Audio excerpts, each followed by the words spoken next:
बातमी बदलापूर अत्याचार प्रकरणी या प्रकरणी सह आरोपी उदय कोतवाल आणि तुषार आपटेला जामीन मंजूर झालाय। कल्याण न्यायालयात आरोपींना हजर केले असता न्यायालयानं जामीन मंजूर केलाय। बदलापूर अत्याचार प्रकरणी 2 वेगवेगळे गुन्हे दाखल केले होते। यातील एका गुन्ह्यात 3 ऑक्टोबर रोजी कल्याण न्यायालयात आरोपींना हजर केले होते।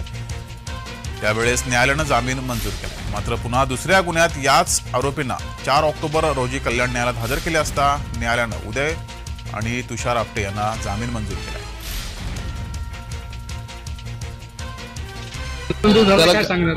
कालही जामीन मंजूर झाला होता। आजच्या सीआर मध्ये पण त्यांना जामीन मंजूर झालाय।